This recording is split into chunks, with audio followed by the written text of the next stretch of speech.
La seconde épître de Paul aux Corinthiens, chapitre 2. Je résolus donc en moi-même de ne pas retourner chez vous dans la tristesse, car si je vous attriste, qui peut me réjouir, sinon celui qui est attristé par moi? J'ai écrit comme je l'ai fait pour ne pas éprouver à mon arrivée de la tristesse de la part de ceux qui devaient me donner de la joie, ayant en vous tous cette confiance que ma joie est la vôtre à tous. C'est dans une grande affliction, le cœur angoissé et avec beaucoup de larmes, que je vous ai écrit, non pas afin que vous fussiez attristés, mais afin que vous connussiez l'amour extrême que j'ai pour vous.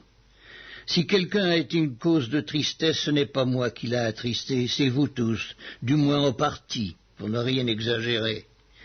Il suffit pour cet homme du châtiment qui lui a été infligé par le plus grand nombre, en sorte que vous devez bien plutôt lui pardonner et le consoler, de peur qu'il ne soit accablé par une tristesse excessive.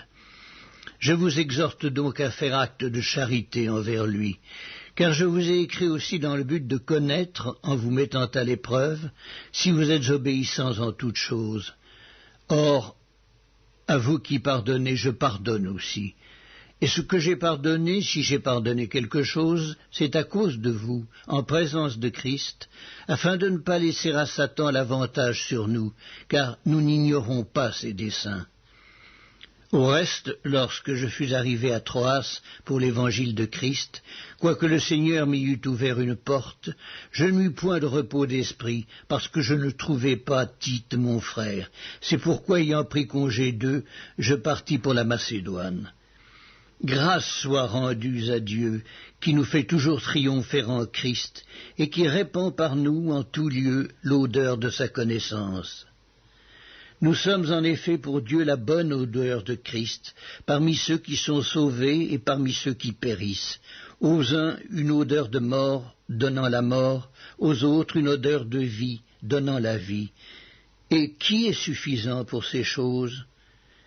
Car nous ne falsifions point la parole de Dieu, comme font plusieurs, mais c'est avec sincérité, mais c'est de la part de Dieu que nous parlons en Christ devant Dieu.